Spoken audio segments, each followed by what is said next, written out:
Salam persaudaraan dari Bukit Sandar Matahari Ledalero. Kami menyapamu semua dalam senandung ucap salam dalam Sang Sabda. Bacaan Injil dan Renungan hari ini, edisi 31 Oktober 2022, Senin Pekan Biasa ke-31. Disusun dan dibawakan oleh Frater Jansen Omas SVD. Selamat mendengarkan.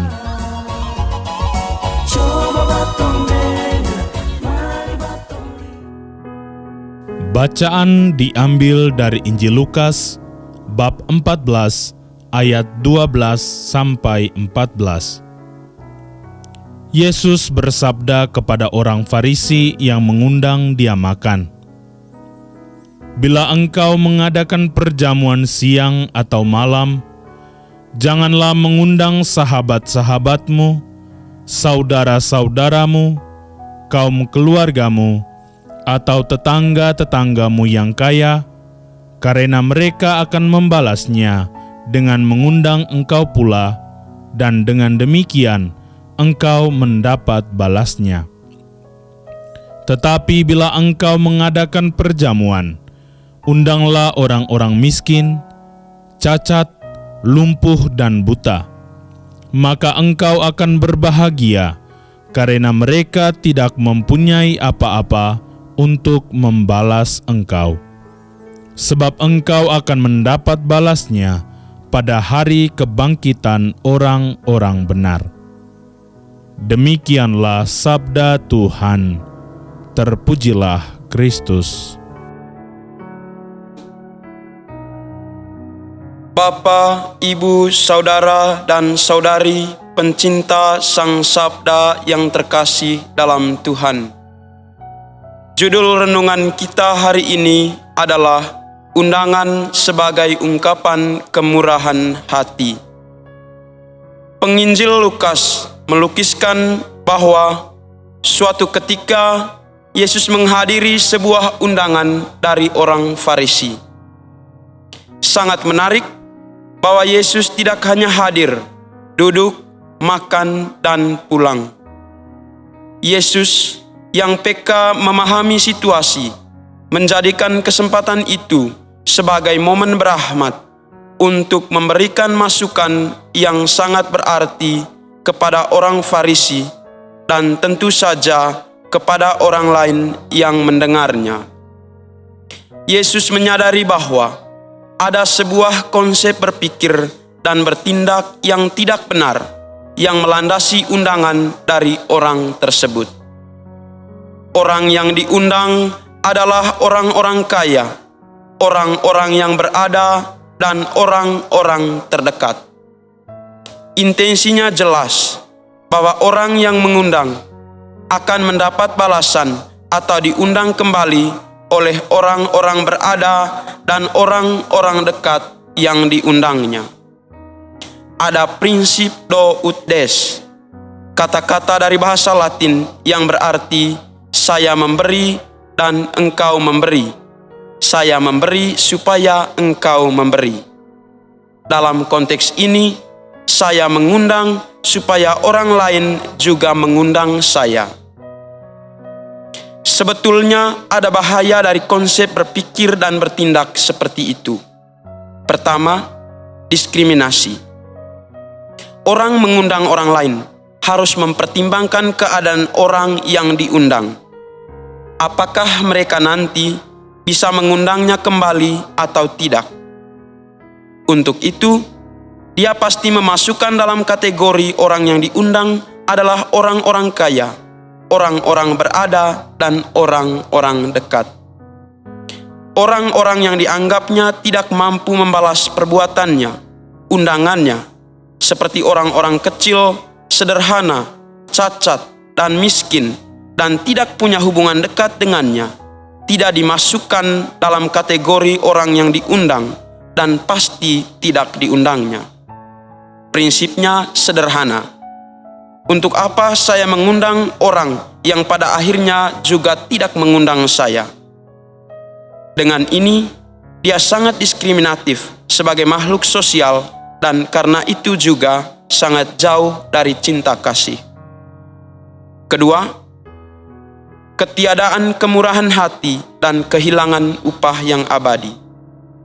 Orang yang mengundang orang lain supaya orang lain mengundangnya, menanamkan di dalam hatinya prinsip supaya mendapat imbalan serupa.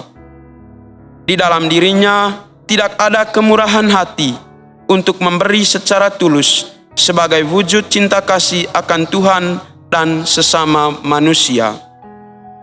Lebih jauh, dengan bersikap diskriminatif dan tanpa kemurahan hati terhadap sesama, seperti orang kecil, miskin, sederhana, dan cacat, serta mengharapkan upah dan mendapat imbalan dari orang lain, dia kehilangan upah yang lebih besar, upah yang abadi yang dianugerahkan oleh Tuhan sendiri. Bapa, Ibu, saudara, dan saudari, pencinta Sang Sabda yang dikasihi Tuhan. Yesus yang menyadari bahaya tersebut, mengarahkan orang Farisi dan orang-orang lainnya ke arah yang lebih baik. Dia bersabda, "Tetapi apabila engkau mengadakan perjamuan, undanglah orang-orang miskin, cacat, lumpuh, dan buta, maka engkau bahagia." Dengan bersabda demikian, Yesus menggugah kesadaran mereka dan berusaha mengatasi diskriminasi yang menciptakan gap sosial serta memberikan prinsip baru, yakni kemurahan hati yang dapat mendatangkan upah yang abadi. Yesus menggugah kesadaran mereka bahwa prinsip "saya mengundang supaya saya diundang" dapat menciptakan jurang pemisah atau gap secara sosial. Orang kaya akan mengundang juga orang kaya supaya mereka dapat saling mengundang. Sementara orang-orang yang miskin, cacat, dan sederhana diabaikan, mereka akan tersingkir.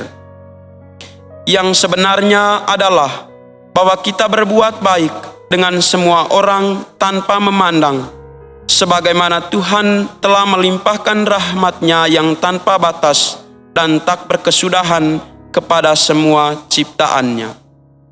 Murah hati terhadap sesama, seperti Tuhan juga bermurah hati. Maka, dengan melakukan kemurahan hati, kita menjalankan perintah Tuhan yang paling agung, mengasihi sesama manusia seperti mengasihi diri sendiri. Bapa, Ibu, saudara, dan saudari pencinta Sang Sabda yang terkasih dalam Tuhan. Realitas kehidupan bersama kita setiap hari sering diwarnai oleh penerapan konsep berpikir dan bertindak seperti yang dipertentangkan oleh Yesus. Tidak jarang ditemukan bahwa orang yang hanya berbuat baik kepada orang yang berbuat baik kepadanya, memperhatikan hanya orang-orang dekat, karena yakin bahwa mereka akan memperhatikan kita. Kita hanya mengundang orang-orang kaya supaya kita juga diundang oleh mereka. Sementara itu, orang-orang kecil, miskin, cacat, atau orang-orang yang tidak berada, tidak diperhatikan, tidak diundang. Mereka lalu diasingkan. Kita sangat diskriminatif dan tidak mempunyai kemurahan hati. Di sisi lain, kita juga tidak jarang memperhatikan hanya orang-orang yang mempunyai hubungan dekat dengan kita. Kita tidak membuka diri terhadap orang lain. Yesus mengundang kita untuk melakukan hal yang sebaliknya. Kita mesti berbuat baik kepada semua orang. Cinta dan perhatian kita harus bersifat universal. Kita mengubah konsep berpikir yang lama, saya mengundang supaya engkau mengundang. Do ut des, dengan prinsip yang lebih dalam dan lebih berguna untuk kebaikan hidup kita kini dan kekal. Prinsip itu ialah kemurahan hati, seperti yang ditunjukkan oleh Tuhan sendiri. Dia mengundang semua orang ke dalam perjamuan keselamatan tanpa memandang bulu. Undangan merupakan ungkapan kemurahan hati. Marilah kita berdoa. Allah, Bapa dan Ibu kami yang murah hati, kami bersyukur atas kelimpahan rahmat dan kasih-Mu, terutama dalam diri Putra-Mu Yesus Kristus. Kami mohon, gerakanlah pikiran dan hati serta seluruh diri kami agar selalu terarah kepada kasih dan kebaikan-Mu, terutama agar mampu bermurah hati terhadap semua orang tanpa batas. Demi Kristus Tuhan dan pengantara kami yang hidup dan berkuasa bersama dengan Dikau dalam persatuan dengan Roh Kudus, Allah sepanjang segala masa. Amin.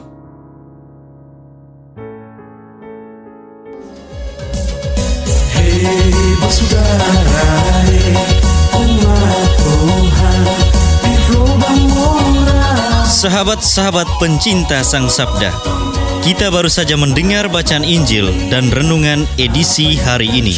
Sampai jumpa kembali pada edisi berikut. Terima kasih kepada Divisi Kerohanian website Seminari Tinggi Santo Paulus Ledalero. Semoga Sang Sabda menjiwai seluruh pengalaman hidup kita hari ini. Tuhan memberkati kita sekalian. Amin. Dalam satu hati, di dalam kasih Yesus.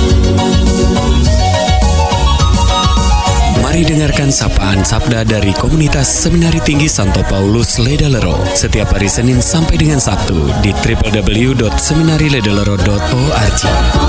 Sampai Labuan Bajo, Subat tumbuh bagus. Mari batuk silam dengan air kasih supaya bagus.